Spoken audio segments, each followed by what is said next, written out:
राग माज महला तीजा।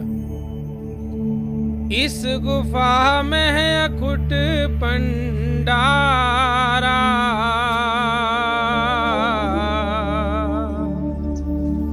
तिस विच वसै हर अलख अपारा।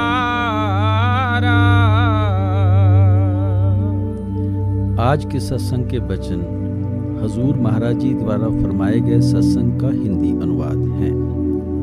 ये तीसरी पातशाही श्री गुरु अमरदास जी महाराज की वाणी है। इस शब्द में आप गुरु नानक साहब के घर के उपदेश को बड़ी अच्छी तरह खोलकर समझा रहे हैं। आप समझाते हैं कि हम सभी को उस परमात्मा की खोज है। हम सब दुनिया के जीव वापस जाकर परमात्मा के साथ मिलना चाहते हैं, क्योंकि हमारी आत्मा उस परमात्मा की अंश है। हम उस सतनाम समुद्र के कतरे हैं। उस मालिक से बिछुड़कर इस माया के जाल में फंसे हुए हैं। यहाँ आकर मन के अधीन जो जो कर्म करते हैं, अच्छे करते हैं या बुरे करते हैं, सबका नतीजा साथ साथ हमारी आत्मा को भी भोगना पड़ता है। आम महात्माओं ने इस दुनिया को कर्म भूमि या कर्मा संगड़ा खेत कहकर बयान किया है। इस जगह आकर जो भी कर्मों का बीज बोते हैं, उसी फसल को काटने के लिए वापस यहीं आना पड़ता है। क्या राजा क्या प्रजा, क्या अमीर क्या गरीब, क्या औरत क्या आदमी, दुनिया के सभी जीव इस जगह आकर अपने अपने कर्मों का हिसाब दे रहे हैं। अपने कर्मों के अनुसार हमें जिस जामे में भी जन्म लेना पड़ता है, उसी जामे में हमें दुख ही दुख उठाने पड़ते हैं, मुसीबतें ही मुसीबतें सहनी पड़ती हैं।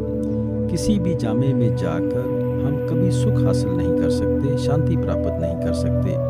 अगर मनुष्य के जामे में आकर भी हमारी ये हालत रहती है, तो आप ही सोच लें कि किसी और जामे में बैठकर हम सुख किस तरह हासिल कर सकते हैं, शांति किस तरह हासिल कर सकते हैं। इसलिए हर एक महात्मा हमें यही उपदेश देते हैं कि जब तक हमारी आत्मा अपने असल में जाकर नहीं समाती, तब तक इसका जन्म मरण के दुखों से, देह के बंधनों से कभी किसी हालत में छुटकारा नहीं हो सकता।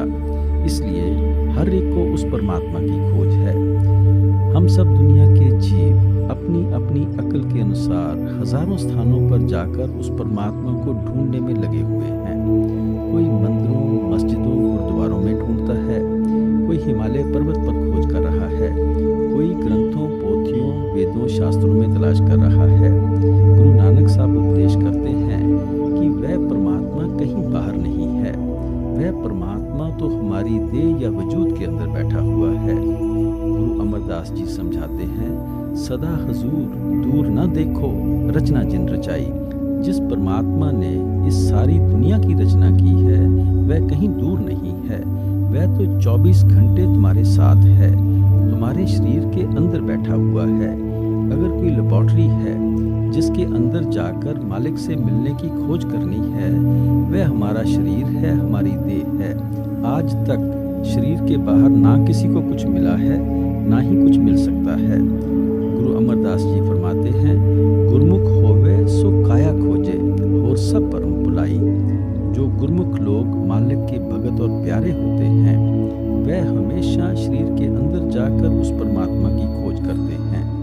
बाकी सब दुनिया के जीव भ्रमों में फंसकर यहीं भटकते फिरते हैं। इसलिए जो कुछ भी हम ढूंढ रहे हैं, वह हमें अपने शरीर और अपनी देह के अंदर से ही मिलना है। इसलिए गुरु साहब हमें इस शब्द में समझाते हैं, इस गुफा में है अखुट भंडारा। ये जो शरीर है, ये केवल गुफा ही नहीं है। परमात्मा ने इसके अंदर बेशुमार वस्तुएं, अनगिनत खजाने और भंडार रखे हुए हैं। और तो और खुद परमात्मा इसके अंदर बैठा हुआ है।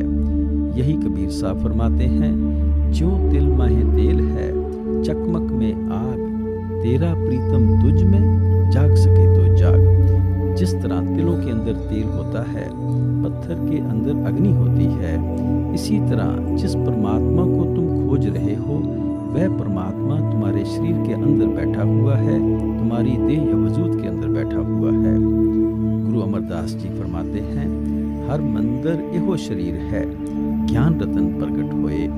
हम हरि मंदिर किसको कहते हैं? जहाँ हरि बसता है, परमात्मा निवास करता है। क्योंकि वह हमारे शरीर के अंदर बैठा हुआ है, इसलिए संत महात्मा हमारे शरीर को हरि मंदिर कहकर याद करते हैं। लेकिन देख लें, हम दुनिया के जीव किस अकल के मालिक हैं? जो स्थान हम अपने हाथों पैरों के द्वारा ईंट पत्थरों से उस मालिक के रहने के लिए बनाते हैं, वहाँ जाकर तो दिन रात हम उस परमात्मा की खोज करते रहते हैं और उस स्थान को भूल जाते हैं जो कि परमात्मा ने खुद अपने रहने के लिए बनाया है, जिसके अंदर परमात्मा मौजूद है। मंदिरों, मस्जिदों, गुरुद्वारों के अंदर परमात्मा को ढूंढने की कोशिश करते हैं, शरीर या देह के अंदर प्रवेश करके परमात्मा को ढूंढने की कोशिश नहीं करते। फिर हम अपने मंदिरों, मस्जिदों, गुरुद्वारों को कितना साफ सुथरा रखते हैं, वहाँ धूप जलाते हैं, वहाँ जाकर कोई बुरा खोटा कर्म नहीं करते।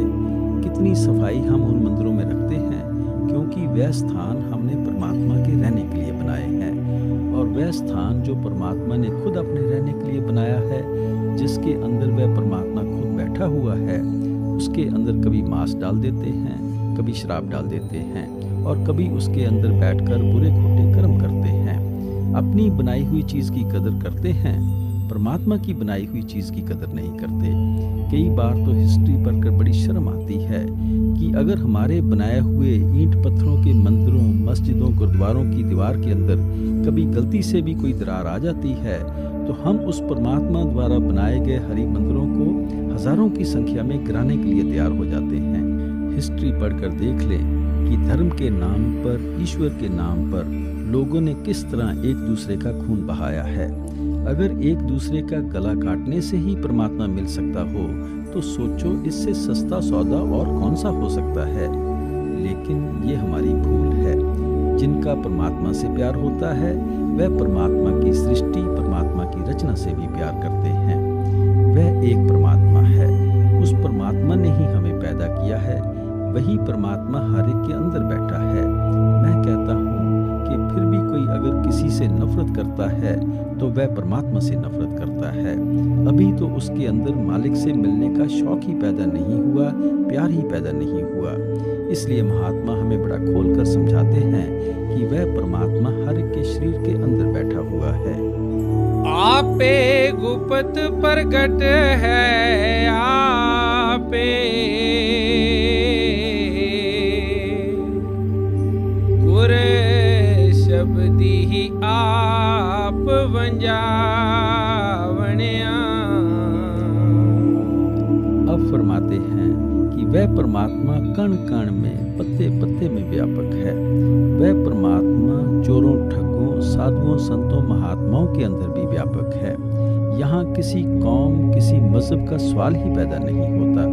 कहीं वह परमात्मा गुप्त बैठा हुआ है और कहीं प्रगट है। जहाँ गुप्त बैठा हुआ है, प्रगट किस तरह हो सकता है? आप फरमाते हैं गुर शब्दी आप वंजावणिया, कि वह परमात्मा गुप्त क्यों है? क्योंकि हमारे और परमात्मा के दरमियान हौमे की रुकावट है, खुदी, सेल्फ और ईगो की रुकावट है। गुरु अमरदास जी समझाते हैं, आप वंजाए तो सब कुछ पाए। अगर हम अपने अंदर से अपने आप को निकाल देते हैं, तो सब कुछ ही प्राप्त कर लेते हैं। वह अपना आप क्या है? हौमे है, खुदी है।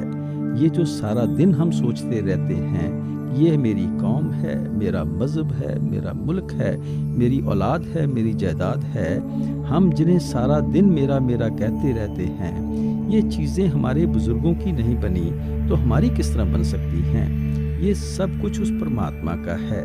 हम अपने आप को उस परमात्मा से अलग समझे बैठे हैं, इनको अपना बनाने की कोशिश करते हैं। ये हमारी बनती नहीं, लेकिन इनको अपना बनाने की कोशिश में इनके साथ मोह या प्यार हो जाता है। यही मोह या प्यार हमें बार बार देह के बंधनों में खींच कर ले आता है। गुरु नानक साहब फरमाते हैं, जीवन मुकत सो आखिए जिस विचों हमें जाए। अगर हमारे अंदर से दुनिया का मोह या प्यार निकल जाए, तो हम मौत के बाद क्या जीते जी ही मुक्ति हासिल कर लेंगे। हमारा मन इन शक्लों और पदार्थों से इतना लगाव या प्यार पैदा कर लेता है कि हमें रात को सपने भी इनके ही आने लगते हैं। मौत के समय इनकी शक्लें ही हमारी आंखों के सामने आकर खड़ी हो जाती हैं और जहां आसा तहां वासा, जहां हमारा आखिरी समय ख्याल होता है, हम दुनिया के जीव उसी रौ में बहना शुरू कर देते हैं। इसलिए महात्मा समझाते हैं कि जब तक तुम इस हौमे की रुकावट को, दुनिया के मोह या प्यार को दूर नहीं करोगे, वह परमात्मा हर एक के अंदर होता हुआ भी गुप्त ही रहेगा, प्रकट नहीं हो सकेगा। प्रकट किस प्रकार कर सकेंगे? गुर शब्दी कि जिस समय गुरमुखों के पास जाकर उस शब्द के साथ ख्याल जोड़ेंगे, नाम के साथ ख्याल जोड़ेंगे। गुर शब्द का अर्थ है गुरमुखों के द्वारा उस शब्द या नाम की लज्जत हासिल करना। इसलिए हम शब्द या नाम की कमाई करके ही इस अहम की रुकावट को अपने अंदर से दूर कर सकते हैं। गुरु अमरदास जी फरमाते हैं, बिन शब्दे हौमे किन मारी। इस दुनिया के अंदर चाहे जितनी मर्जी भाग दौड़ कर लो, जब तब पूजा पाठ दान पुण्य करके देख लो, शब्द की कमाई के बिना इस हौमे की बीमारी से कभी छुटकारा नहीं हो सकता। महात्मा जिस शब्द या नाम का जिक्र करते हैं, ये शब्द या नाम कोई लफ्ज नहीं है। जितने भी हमारे लफ्ज हैं, ये सब वर्णात्मक शब्द हैं। ये अपने लिखने, पढ़ने, बोलने में आ जाते हैं। हमारे कितने ही देश हैं, एक एक देश की कई कई ज़बानें हैं और एक एक ज़बान के अंदर हम कितने ही लफ्ज़ों से उस परमात्मा को याद कर रहे हैं। हम उस परमात्मा के जितने भी नाम प्यार में आकर रख लेते हैं, ये सब हमारे वर्णात्मक शब्द हैं। हम हर एक शब्द की हिस्ट्री ट्रेस कर सकते हैं, वक़्त मुकर्रर कर सकते हैं। कोई 100 साल पुराना है, कोई 500 साल, कोई 1000 साल पुराना है। हज़ारों अनेकों नामों और लफ्ज़ों के द्वारा महात्मा उस परमात्मा को याद करते हैं। हज़ारों अनेकों महात्माओं को आगे भी इस दुनिया में आना है और हज़ारों नामों के द्वारा उस परमात्मा को याद करना है।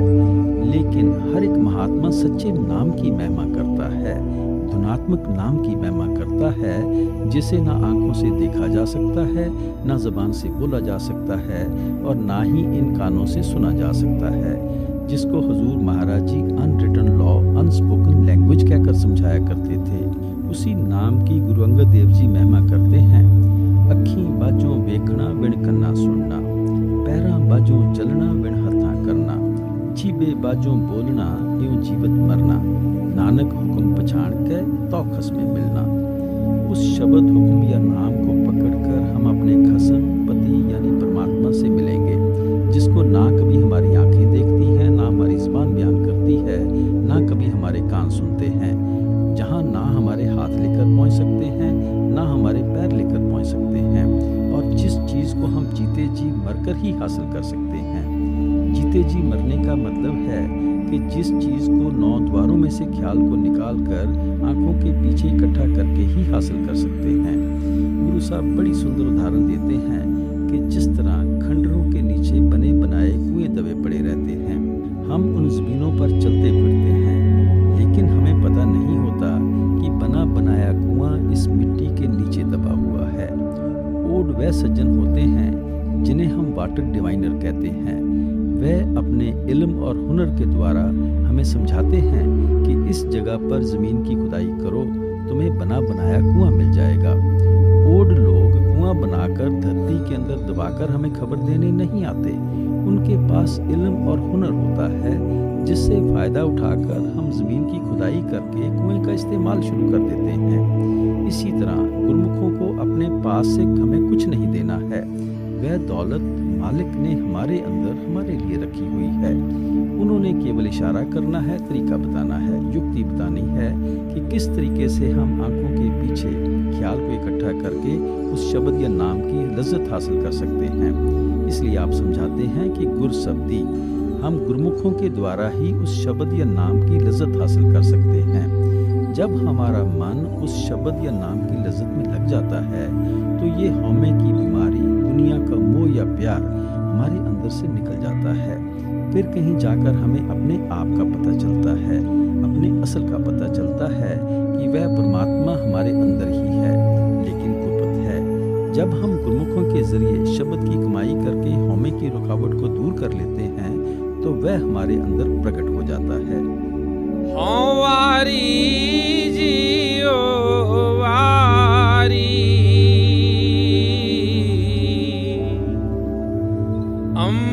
ਅੰਮ੍ਰਿਤ ਨਾਮ ਮਨ ਵਸਾਵਣਿਆ।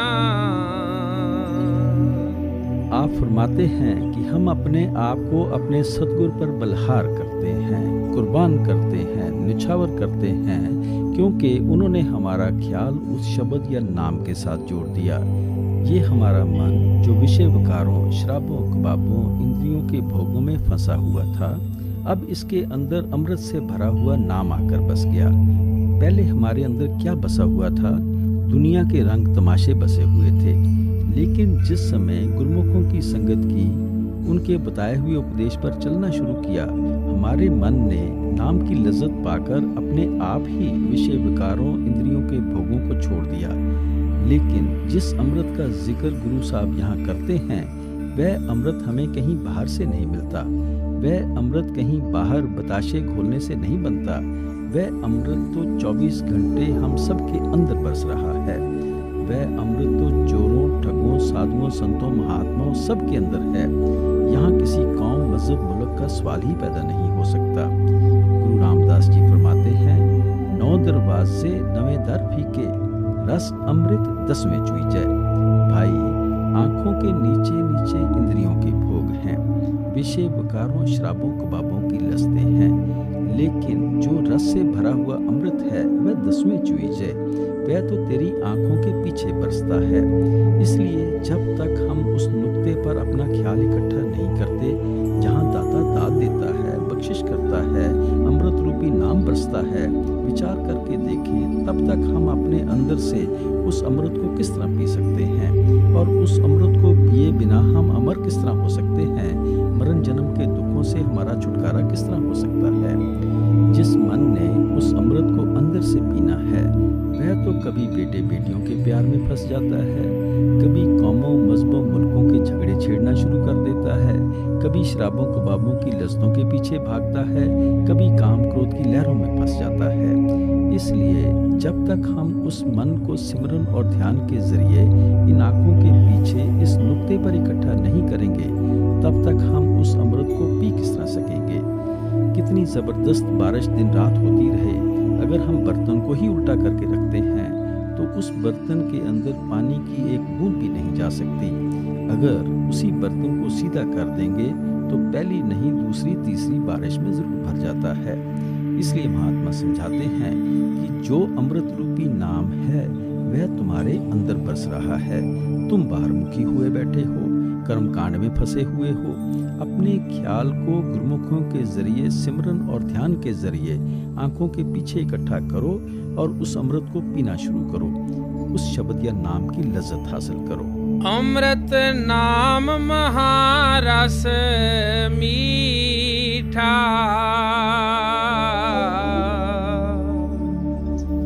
गुरमति अमृत पियावणिया। गुरु साहब फरमाते हैं कि हमें वह अमृत क्यों पीना है।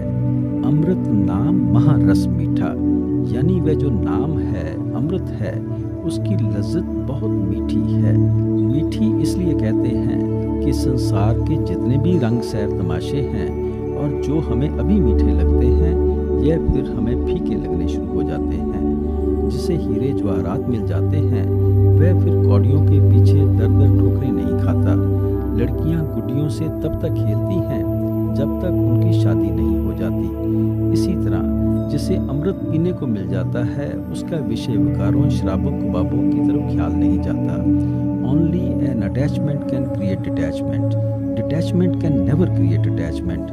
ये जो हठ कर्मों के जरिए ज़बरदस्ती हम अपने ख्याल को दुनिया से निकालने की कोशिश करते हैं, इससे थोड़ी देर के लिए ज़रूर हम इनके दोषों से बच जाते हैं, हमेशा के लिए इसे काबू नहीं कर सकते।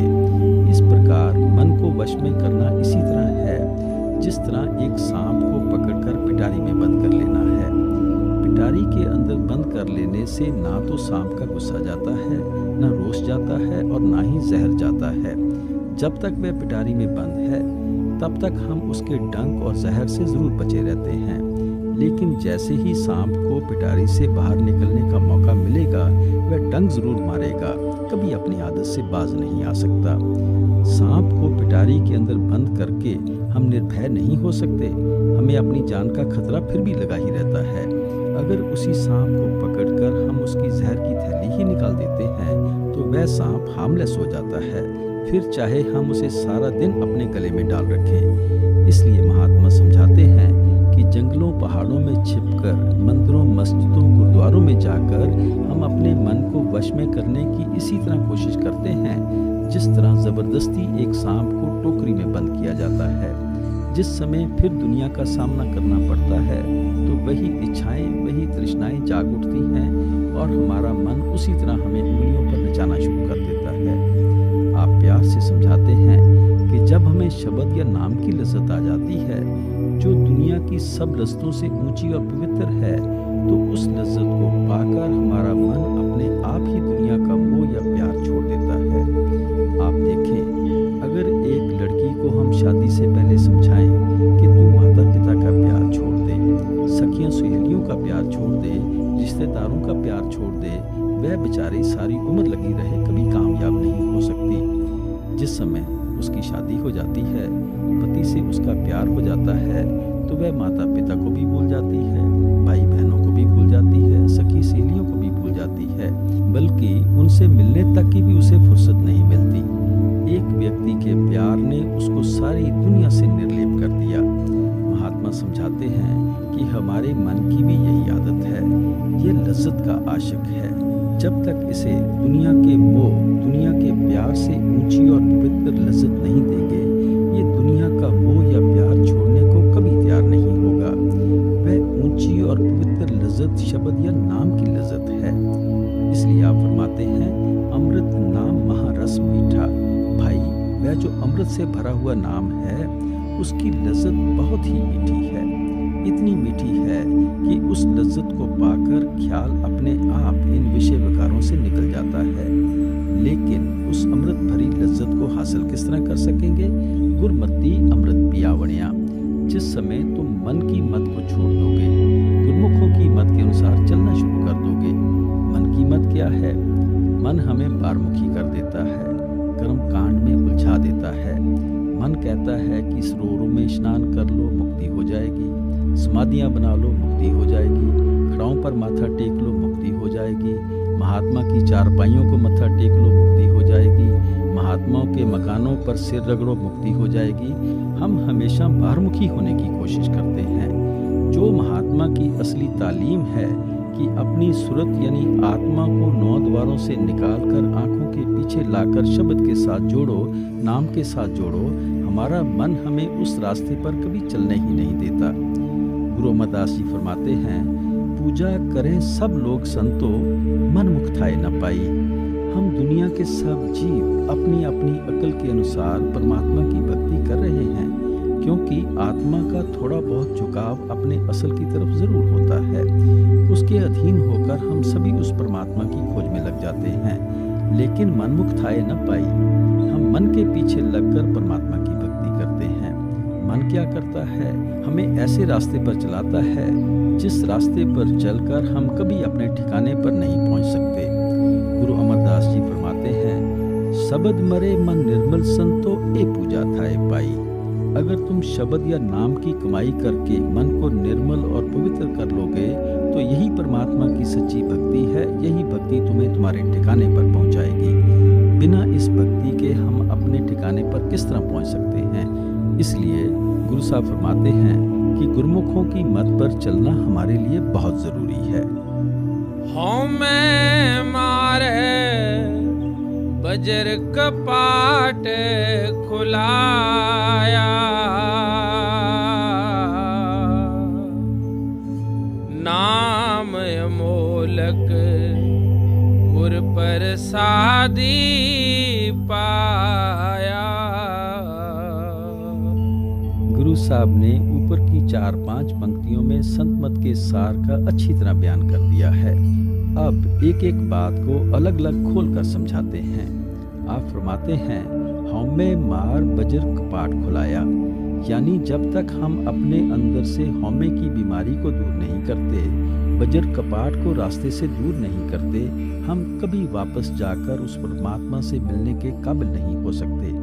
5वीं पातशाही श्री गुरु अर्जन देव जी समझाते हैं, एका संगत इकत ग्रह बसते, मिल बात न करते पाई। दोनों इकट्ठे रहते हैं, दोनों का एक ही घर में निवास है, लेकिन आपस में मिलाप नहीं है। आत्मा और परमात्मा दोनों शरीर के अंदर हैं, लेकिन ना कभी आत्मा ने परमात्मा के दर्शन किए, ना कभी हमारी आत्मा सुहागन हुई। गुरु अर्जन देव जी इसका कारण बयान करते हैं, अंतर अलख न जाई लखिया विच पर्दा हौमे पाई। परमात्मा जरूर हर एक के अंदर है, नजर इसलिए नहीं आता क्योंकि हमारे और मालिक के दरमियान हौमे की बड़ी जबरदस्त रुकावट है। ये हमारे रास्ते में बजर कपाट बनी हुई है। इसकी जबरदस्त और मजबूत दीवारें हमारी राह में खड़ी हैं, लेकिन इस बजर कपाट को हम राह से किस तरह दूर कर सकते हैं? गुरु साहब फरमाते हैं, नाम अमोलक गुर प्रसादी पाया। कहते हैं जब हम उस अमूल्य नाम को पा लेंगे, वह रुकावट तो तभी दूर होगी। उस अमूल्य नाम को हम किन से प्राप्त कर सकते हैं? गुरमुखों से, साधुओं, संतों, महात्माओं की संगत से प्राप्त कर सकते हैं। उस नाम को आप अमूल्य क्यों कहते हैं? क्योंकि दुनिया की कोई भी धन दौलत, दुनिया का कोई भी खजाना उस नाम की कीमत अदा नहीं कर सकता।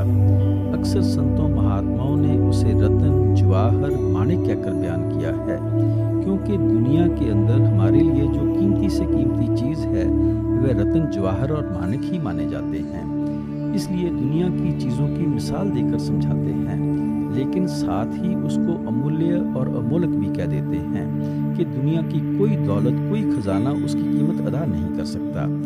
लेकिन हम उसे कैसे पा सकते हैं? गुर प्रसादी, कि जब हम गुरुमुखों के दिए हुए उपदेश पर चलते हैं। गुरुमुखों का क्या उपदेश है? कि जो कुछ मिलना है इस शरीर, देह या वजूद के अंदर से ही मिलना है, बाहर ना आज तक कभी किसी को कुछ मिला है, न मिल ही सकेगा। गुरु अमरदास जी फरमाते हैं, करे अंदर सब बत है, बाहर किछ नाही। ये भाई, जो कुछ भी तू ढूंढ रहा है वह तेरे शरीर के अंदर है, तेरी देह या वजूद के अंदर है। बिन शब्द नाम न पाए कोई, गुर कृपा मन वसावणिया।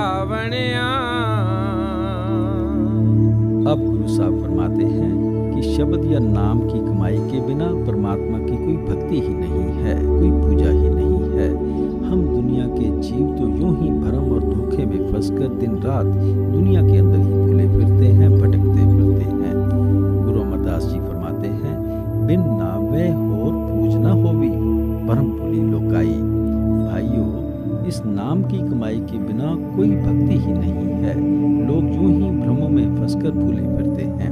जब तब पूजा पाठ, दान पुण्य का जो भी फल तुम सोच रहे हो, वह सब शब्द या नाम की कमाई के अंदर आ जाता है। हाथी के पांव में सबका पांव। जब हम दिन रात परमात्मा के नाम का सिमरन करते हैं, विचार करें, इससे बड़ा जप हम कौन सा कर सकते हैं? जब हम मालिक की रजा में रहते हैं, इससे बड़ा तप और कौन सा हो सकता है? जिस समय गुरुमुखों के स्वरूप को प्रेम सहित दिन रात अपने साथ रखते हैं, इससे बड़ी पूजा और क्या हो सकती है? इसी तरह जब उस शब्द, नाम और अनहद वाणी को अपने अंदर सुनना शुरू कर देते हैं, इससे बड़ा पाठ और कौन सा हो सकता है? जिस समय उस नाम रूपी अमृत को पीकर मन ही दुनिया से उदास और उचाट हो जाता है, इससे बड़ा वैराग कौन सा हो सकता है? ना बेटे बेटियां छोड़ने की जरूरत है, ना घर बार छोड़ने की जरूरत है, और ना कौम, मजहब, मुल्क बदलने की जरूरत है। दुनिया के अंदर रहना है, सूरमा और बहादुर बनकर रहना है, और दुनिया के अंदर रहते हुए भी दुनिया की मैल से गंदा नहीं होना है। अपने शरीर के अंदर ही उस शब्द और नाम की खोज करनी है। गुरु नानक देव जी फरमाते हैं, नाम विसार चले अनमार्ग, अंतकाल पछताही। अगर हम नाम की कमाई छोड़कर किसी दूसरे तरीके या रास्ते पर चलने की कोशिश करेंगे, आखिर मौत के समय पछताना पड़ेगा कि अपने कीमती समय को यूं ही फजूल की बातों में फंसकर बेकार गवा दिया। गुरु अमरदास जी फरमाते हैं, बिन नामे दर टोई नाही ताचम करे खुआरी। शब्द या नाम की कमाई के बिना मालिक के घर पहुंचने की इजाजत कभी नहीं मिलती। यमदूतों के हाथों खराब होना पड़ता है, मरण जन्म के दुखों में आना पड़ता है।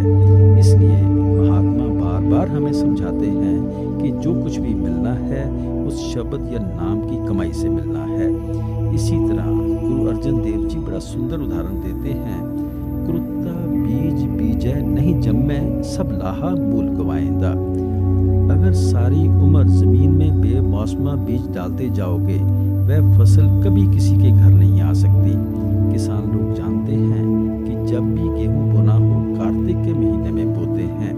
अगर कोई मई जून की गर्मी में गेहूं बोना शुरू कर दे, बेचारा दिन रात कितनी ही मेहनत करे, गुड़ाई करे, खाद डाले, पानी से सींचे, उसके घर गेहूं की फसल तो कभी नहीं आ सकती। मौसम का बीज ही फसल घर लाता है। इसलिए गुरु अर्जन साहब समझाते हैं, कलयुग में कीर्तन प्रधाना, गुरुमुख जप ये लाए ध्याना। भाई, अगर कलयुग में आकर तू परमात्मा से मिलना चाहता है तो परमात्मा के कीर्तन के जरिए मिल सकता है। कौन से कीर्तन के जरिए? जिस कीर्तन को गुरुमुख ध्यान के साथ अपने अंदर सुनते हैं। आपका इशारा उस शब्द या नाम की तरफ है। जब गुरुमुखों के जरिए ध्यान से हम शब्द या नाम को अपने अंदर पकड़ते हैं, तब हमारा कलयुग के अंदर देह में आने का फायदा होता है। फिर हमारा देह के बंधनों से हमेशा के लिए छुटकारा हो सकता है। स्वामी जी महाराज फरमाते हैं, कलयुग कर्म धर्म नहीं कोई, नाम बिना उधार ना होई। कलयुग में आकर अगर कोई ऊंचे से ऊंचा कर्म है तो वह केवल शब्द या नाम की कमाई है। गुरु अर्जन साहब ने तो होका देकर बयान किया है, अब कलु आयो रे एक नाम बोबो बोबो। कलयुग के अंदर आकर तो महात्मा ने बड़ा खोलकर नाम का प्रचार किया है। गुरु नानक साहब तुक तुक के अंदर शब्द की महिमा करते हैं, नाम की महिमा करते हैं कि भाई जो कुछ भी तुम्हें मिलना है वह शब्द या नाम की कमाई से मिलना है। लेकिन उस शब्द या नाम को किस तरह हासिल करना है? गुर कृपा मन बसावणिया। जिस वक्त तेरे ऊपर गुरुमुखों की कृपा हो जाएगी, वह शब्द या नाम तेरे मन के अंदर आकर बस जाएगा। गुर ज्ञान अंजन सच नेत्री पाया,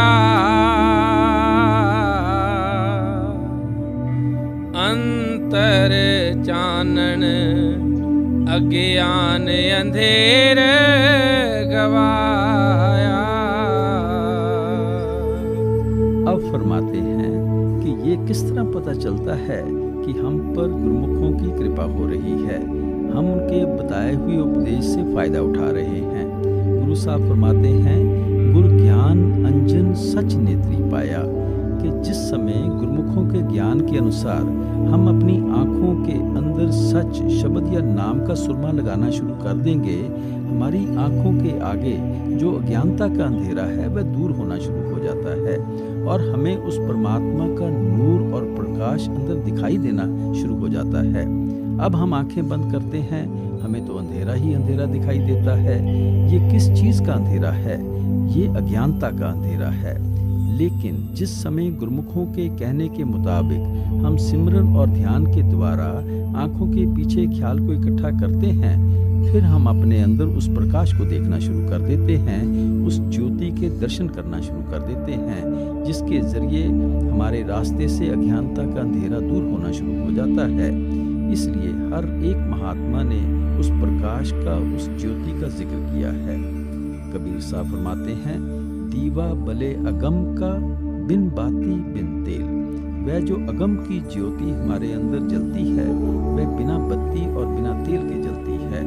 बाहर हम जितनी भी ज्योतियां जलाते हैं उनके अंदर बत्ती और तेल डालते हैं। कभी बत्ती जल जाती है तो ज्योति बुझ जाती है, कभी तेल खत्म हो जाता है, ज्योति बुझ जाती है।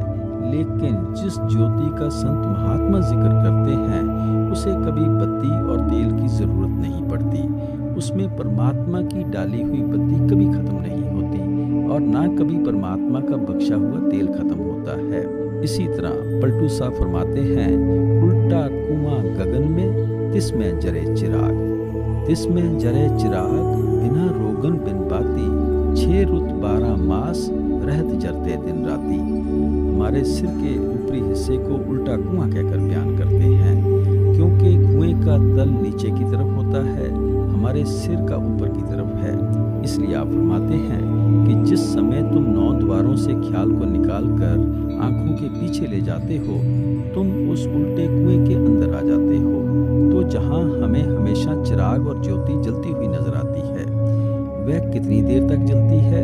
साल की 6 ऋतुएं, 12 महीने, 24 घंटे, दिन रात, हर एक के अंदर वह ज्योति जलती रहती है। यही स्वामी जी महाराज फरमाते हैं, बसो तुम आए नैनन में, सिमट कर एक यहाँ होना, दुई यहाँ दूर हो जावे, दृष्टि ज्योत में धरना। जिस समय तुम यहाँ दोनों आंखों के पीछे और बीच ख्याल ले आते हो, फिर तुम द्वैत से निकलकर एकता में आ जाते हो।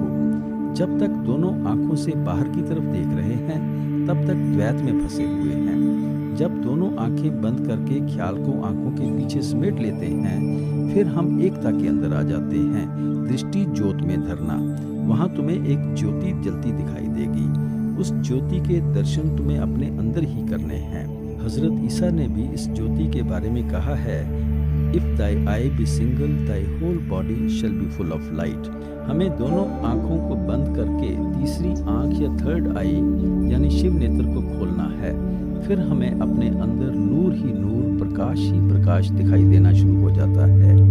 गुरु साहब उपदेश करते हैं, राम नाम है ज्योत सबाई, तत् गुरमुत काट लीजिए। जिस वक्त हम गुरुमुखों के उपदेश पर चलते हैं, अपने अंदर उस राम नाम की ज्योति के दर्शन करने शुरू कर देते हैं। वह राम नाम की ज्योति चोरों, ठगों, साधुओं, संतों, महात्माओं सबके अंदर है। इस जगह गुरु साहब उस ज्योति और प्रकाश का जिक्र करते हैं। आप सुरमे की मिसाल इसलिए देते हैं कि हम समझते हैं अगर किसी की नज़र कमज़ोर है तो कहते हैं कि सुरमा डालना शुरू कर दो, तुम्हारी नज़र ठीक हो जाएगी। लोगों का विश्वास है कि सुरमे से नज़र ठीक हो जाती है। आप समझाते हैं कि आंखें होते हुए भी हम दुनिया के जीव इस अंधेरे के अंदर फंसे हुए हैं, हमें कुछ नज़र नहीं आता, कुछ समझ नहीं आता।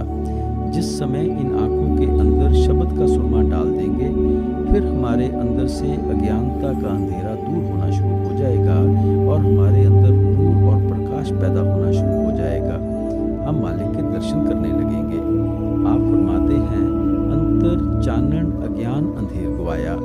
ये अज्ञानता का अंधेरा हमारे अंदर से दूर हो जाएगा और परमात्मा का प्रकाश और नूर हमारे अंदर प्रकट हो जाएगा।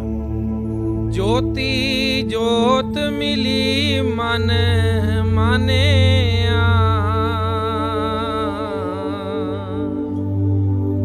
हर दर सोबा पावनिया। हमें उस प्रकाश और नूर को देखने से क्या फायदा होता है? आप समझाते हैं, ज्योति ज्योत मिली मन मान्या, कि ये जो हमारा मन है ये मान जाता है। ये क्या मान जाता है?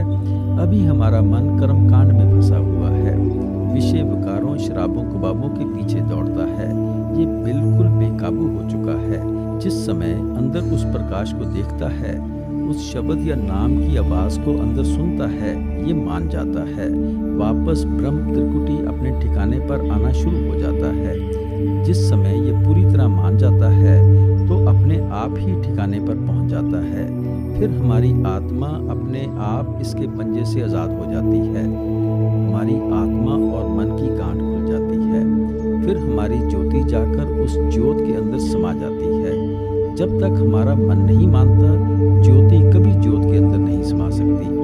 हम समझते हैं कि किसी के मर जाने पर दान पुण्य कर देने से ज्योति ज्योत में मिल जाएगी, पितरों को पानी दे दो, ज्योति ज्योत में मिल जाएगी, या दरबार साहब का भोग डलवा दो, श्राद्ध करवा दो, ज्योति ज्योत में मिल जाएगी। दूसरे लोगों द्वारा कुछ करने से हमारी ज्योति ज्योत में नहीं मिल सकती।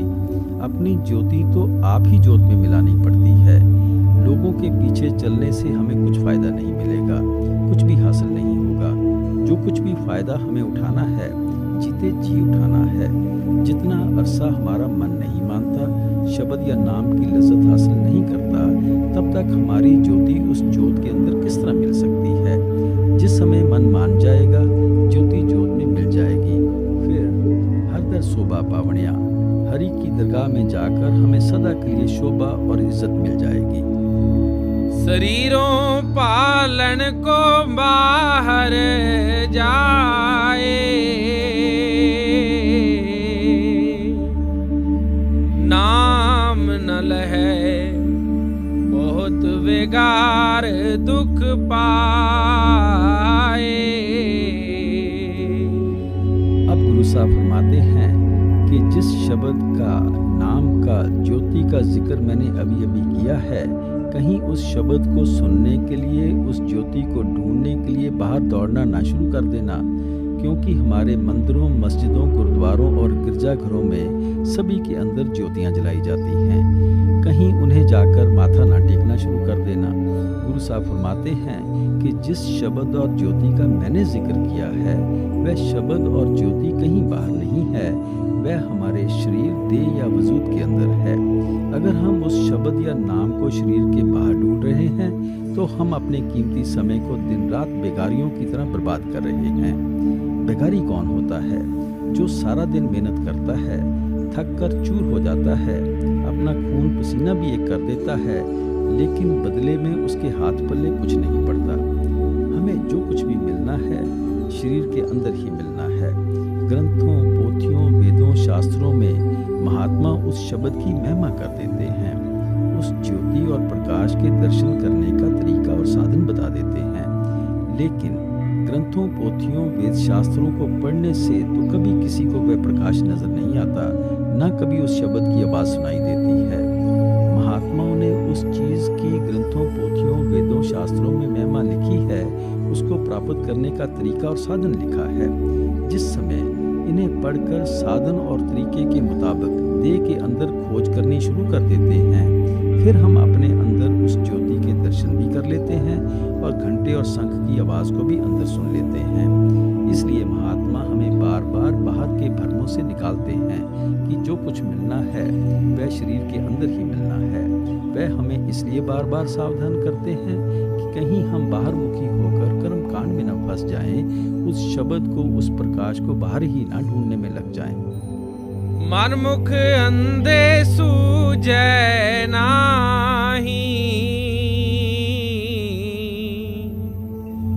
फिर किर आए गुरमुख वथ पावणिया। आप फरमाते हैं कि हम मनमुख हैं, अंधे हैं, गुवार हैं, हमें अपने अंदर कुछ समझ ही नहीं आती।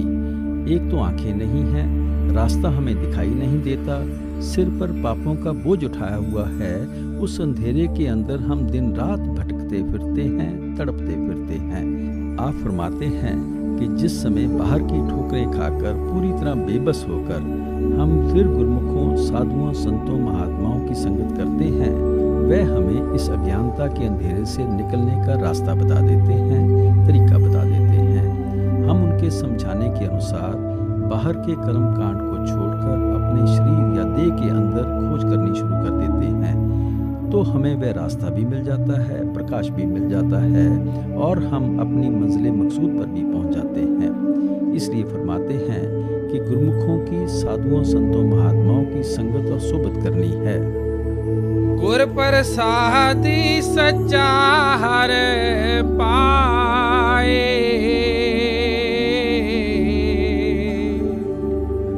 मन तन विखे हों मैं मैल जाए।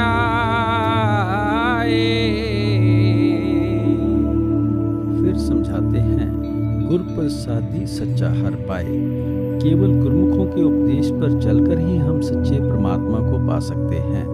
उस मालिक को आप सच्चा क्यों कहते हैं? क्योंकि ये सारी दुनिया जो हमें नजर आती है ये झूठी है, ये नाश और फना हो जाएगी। वह परमात्मा कभी नाश नहीं होता, कभी फना नहीं होता। गुरु अर्जन साहब फरमाते हैं, नेचल एक आप अविनाशी, सो नेचल जो तिसे त्याइंदा। वह परमात्मा निश्चल है, वह कभी मरण जन्म के दुखों में नहीं आता। जो उस परमात्मा का ध्यान करते हैं, उसकी भक्ति करते हैं, उसके साथ प्यार करते हैं, वह भी नेचल हो जाते हैं, उनका भी मरण जन्म के दुखों से छुटकारा हो जाता है। आप फरमाते हैं कि इस झूठी दुनिया में सच्चे परमात्मा की भक्ति करनी है, सच्चे परमात्मा के साथ प्यार करना है, जिससे हम भी सच्चे और पवित्र हो जाएं। दुनिया की कोई भी मैल उस परमात्मा को छू नहीं सकती। जब हमारा उस परमात्मा से मिलाप होगा, हमारी भी ये दुनियावी मैलें अपने आप ही उतर जाएंगी। कहते हैं गुर प्रसादी सच्चा हर पाए, कि जब भी हम सच्चे परमात्मा की भक्ति, उसका प्यार अपने अंदर लाएंगे, गुरमुखों के जरिए, साधुओं, संतों, महात्माओं के जरिए ही लाएंगे। किस तरह लाएंगे? आप फरमाते हैं मन तन वेखै हौमे मैल जाए, यानी जिस समय तन में से मन को निकालकर हौमे की रुकावट को दूर करेंगे, फिर कहीं जाकर सच्चे परमात्मा की भक्ति, उसका प्यार हमारे अंदर आएगा। जब तक शरीर के अंदर हौमे का जोर है, तब तक हमारा दुनिया के साथ मोह और प्यार है। जब तन में से मन को निकालकर हौमे की बीमारी को दूर करेंगे, तभी सच्चे परमात्मा की भक्ति और प्यार हमारे अंदर पैदा होगा। बैस सुथान सद हर गुण गावे,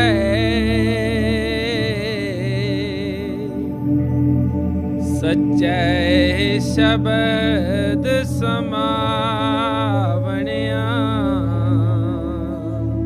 जिस समय तन में से मन को निकालकर हौमे की बीमारी को दूर कर लेते हैं, गुरु साहब फरमाते हैं, वहाँ बैठकर हमेशा के लिए हरि के गुण गाने शुरू कर देते हैं।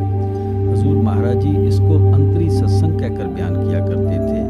हरि के गुण गाने का क्या मतलब है? कि हम शब्द को पकड़ना शुरू कर देते हैं, शब्द के अंदर जज़ब होना शुरू कर देते हैं, शब्द को अपने अंदर सुनना शुरू कर देते हैं। गुरु अमरदास जी फरमाते हैं, गोविंद गोविंद कहे दिन राती, गोविंद गुण शब्द सुनामणिया, कि भाई गोविंद गोविंद कहने से तुम्हें गोविंद कभी नहीं मिलेगा। अगर तुम गोविंद के गुण गाना चाहते हो तो अपने अंदर शब्द को सुनो, अपने अंदर नाम को पकड़ो। जब तक हम अपने अंदर नाम या शब्द को नहीं पकड़ते, तब तक हम काल के गुण गा रहे हैं, इस परमात्मा के गुण कभी नहीं गा सकते। इसलिए फरमाते हैं कि जब हम अंदर उस परमात्मा के गुण गाने शुरू कर देंगे या शब्द को सुनना शुरू कर देंगे, फिर सच्चे शब्द समावणिया, शब्द के अंदर इतने मगन हो जाते हैं कि हम वापस जाकर आहिस्ता आहिस्ता उसी शब्द या नाम के अंदर समा जाते हैं।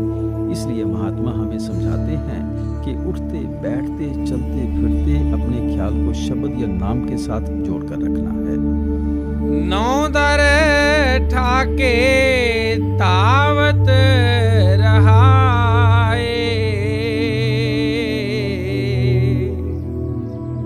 दस में निज करवासा पाए,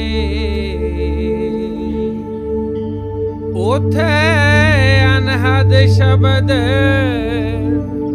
वजह दिन राती, गुरमती शब्द सुनावणिया। अब कुदरती तौर से मन में ख्याल पैदा होता है कि तन में से मन को किस तरह अलग करके हौमे की बीमारी को दूर करना है। गुरु साहब की वाणी की सबसे बड़ी खूबी ये है कि अगर एक तुक से हमारे मन में कोई संकल्प और ख्याल उठता है, तो अगली तुक उसको बिल्कुल स्पष्ट कर देती है। अब आप समझाते हैं कि तन में से मन को किस तरह निकालना है और हौमे की बीमारी किस तरह दूर करनी है। नौदर ठाक के तावत रहाए, कहते हैं कि ये जो हमारा शरीर है, ये सिर्फ हाड़ चाम मांस का ही बना हुआ नहीं है, वह परमात्मा खुद इसके अंदर बैठा हुआ है। हमें उस परमात्मा की खोज इस तन के अंदर किस तरह से शुरू करनी है? पैरों के तलवों से शुरू करनी है। आप समझाते हैं कि हमारे सफ़र की दो मंजिलें हैं, एक आंखों के नीचे नीचे है, दूसरी आंखों से ऊपर है। हमारी देह के अंदर जो आत्मा और मन की जगह है, वह हम सबकी आंखों के पीछे है। यहाँ से हमारा ख्याल उतरकर 9 दरवाज़ों के जरिए सारी दुनिया में फैला हुआ है। इस फैले हुए ख्याल को फिर से इन आंखों के पीछे इकट्ठा करना है। इसको आप असली घर का दरवाज़ा कहकर समझाते हैं। जब हम घर के दरवाजे की खोज कर लेंगे, तभी उस घर के अंदर दाखिल हो सकेंगे। अगर हमें दरवाज़ा ही नहीं मिलता, तो घर के अंदर दाखिल कभी नहीं हो सकते। इसी तरह वह सचखंड हमारा घर है। परमात्मा ने उसका दरवाज़ा आंखों के पीछे लगाया हुआ है। इसलिए इस घर में पहुंचने के लिए, परमात्मा से मिलने के लिए हमें अपने घर के दरवाजे की खोज करनी पड़ती है। गुरु साहब फरमाते हैं कि पहले सिमरन और ध्यान के जरिए अपने ख्याल को 9 दरवाज़ों में से निकालकर आंखों के पीछे इकट्ठा करो, फिर तुम अपने घर के दरवाजे तक पहुंच जाओगे। मन को इन आंखों के पीछे लाकर क्या करना है? उथे अनहद शब्द बजे दिन राती। तुम्हारे घर के दरवाजे पर अनहद शब्द दिन रात धुनकारे दे रहा है। अगर तुम इस मन से हौमे की बीमारी को दूर करना चाहते हो, इस मन को अपने घर के दरवाजे पर लाकर उस शब्द के साथ जोड़ दो, उस नाम के साथ जोड़ दो। अनहद शब्द वह मीठी से मीठी, सुरीली से सुरीली आवाज़ है जो मालिक की दरगाह से उठ रही है। वह हम सब के अंदर यहाँ आंखों के पीछे आ रही है। वह चोरों, ठगों, साधुओं और संतों महात्माओं के अंदर भी है। यहाँ किसी कौम, मुल्क या मजहब का सवाल ही पैदा नहीं होता। हम हिंदू होकर अंदर जाएं, सिख ईसाई होकर अंदर जाएं, जो भी भाग्यवान, खुशकिस्मत अपने ख्याल को आंखों के पीछे इकट्ठा करता है, वह अपने अंदर उस शब्द की आवाज़ को पकड़ना शुरू कर देता है। गुरु साहब फरमाते हैं कि वह जो शब्द है वजह दिन राती। ये ना समझो कि वह शब्द कहीं घंटा 1.5 घंटा हमारे अंदर बजता है या सवेरे अमृत समय ही हमारे अंदर दुनकारें देता है, गूंजता है और दिन के बाकी समय तथा रात को बंद हो जाता है। 24 घंटे वह शब्द हमारे अंदर दुनकारें देता है। इन 24 घंटों के अंदर जो भी वक़्त तुम्हें मिलता है, उसी वक़्त अपनी आंखों के पीछे ख्याल को इकट्ठा करके उस शब्द को सुन सकते हो, नाम को सुन सकते हो।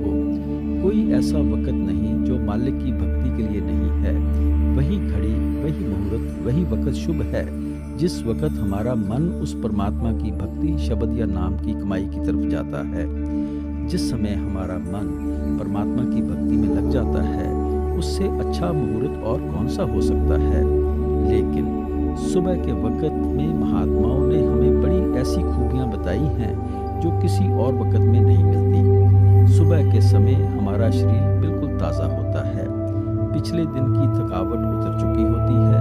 पिछले दिन के झगड़े और ख्याल भी भूले हुए होते हैं।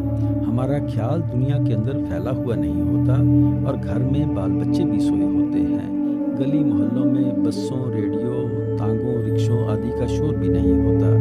फिर जब हम दिन की शुरुआत करने लगे हैं तो क्यों ना परमात्मा का नाम लेकर की जाए, ताकि उसका सुरूर और खुशी सारा दिन हमारे साथ रहे। अगर हम दोपहर में भजन के लिए बैठते हैं, घर के कामकाज भी करने हैं, लड़के लड़कियों की देखभाल भी करनी है, दुकान के ग्राहकों के साथ भी सिर खपाना है, जमींदारों को भी कामकाज करना है, स्त्रियों को चौके चूल्हे का भी कामकाज करना है, उस वक़्त हम अपनी मर्जी के अनुसार समय लगा भी नहीं सकते। अगर हम शाम को भजन पर बैठते हैं, सारा दिन काम करके शरीर थक कर चूर हो जाता है, जल्दी नींद आ जाएगी, सारे दिन के झगड़े आंखों के सामने फिरने शुरू हो जाएंगे। जो काम सुबह घंटे 1.5 घंटे में बनता है, शाम को उसके लिए 3-4 घंटे चाहिए। इतना वक़्त और समय किसके पास है?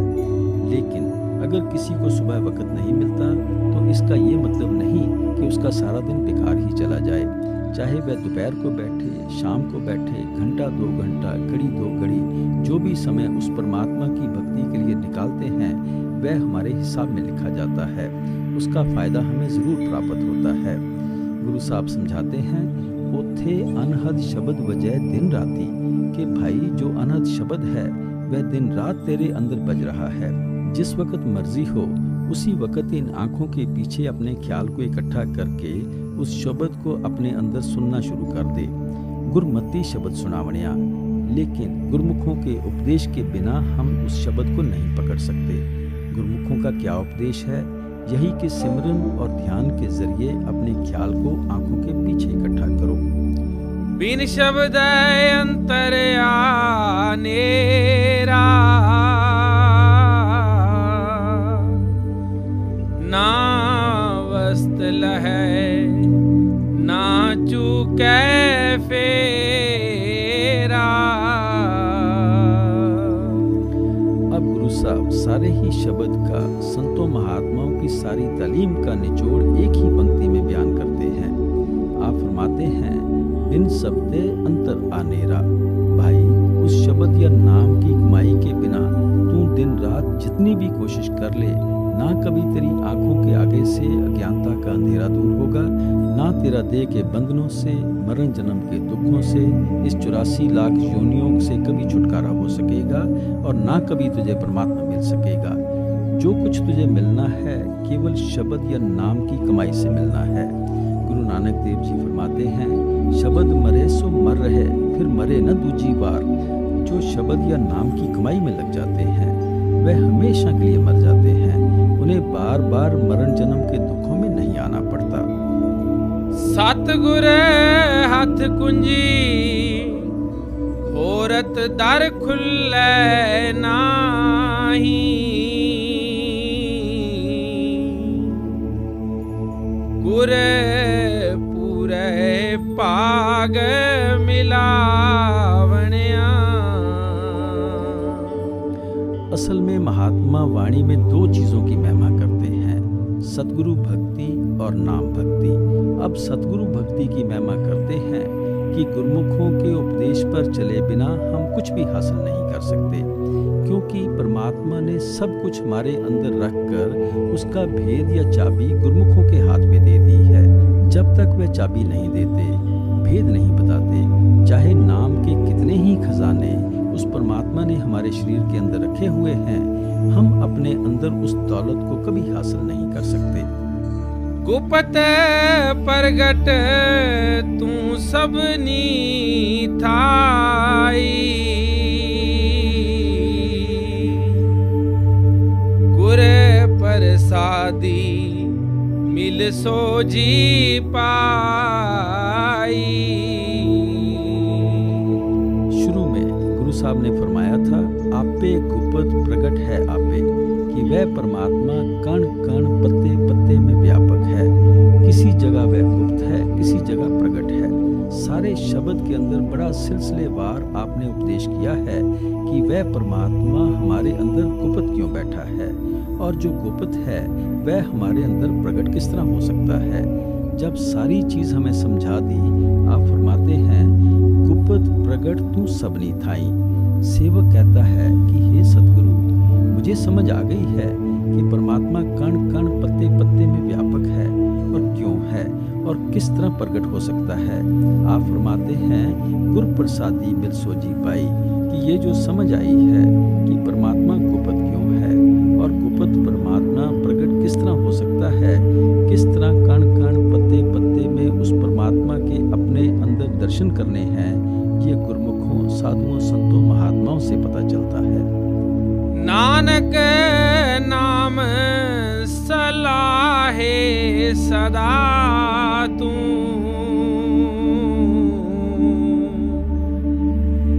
गुर मुख मन वसावणिया। अब सब कुछ समझाकर गुरु साहब हमें यही नसीहत और उपदेश देते हैं, नानक नाम सलाहे सदा तू, कि हमेशा नाम की सराहना करनी चाहिए। उठते बैठते चलते फिरते नाम के गुण गाने चाहिए, नाम की महिमा करनी चाहिए। आप फरमाते हैं कि जब भी वह नाम हमारे अंदर बसेगा, गुरुमुखों के जरिए बसेगा, साधुओं, संतों, महात्माओं के जरिए बसेगा। ये जो कुछ भी दुनिया के अंदर इकट्ठा कर रहे हैं, ये ना कभी किसी के साथ गया है और ना ही किसी के साथ जा सकता है। देह के अंदर बैठकर जो चीज हम साथ में ले जा सकते हैं, वह केवल शब्द या नाम की कमाई है। गुरु नानक साहब फरमाते हैं, बिन नामे को संग न साथी, मुक्ते नाम त्यावणिया। भाई, उस नाम के बिना ना किसी चीज ने तेरे साथ जाना है, ना किसी चीज ने तेरी कभी सहायता करनी है। जब भी तू मुक्ति प्राप्त कर सकेगा, केवल उस शब्द की कमाई करके, नाम की कमाई करके। इसलिए हमें भी चाहिए कि आपके बताए हुए उपदेश पर चलते हुए, चलते फिरते उठते बैठते शब्द के साथ, नाम के साथ ख्याल को जोड़कर रखें। नानक नाम सलाहे सदा तू, गुर मुख मन वसावणिया।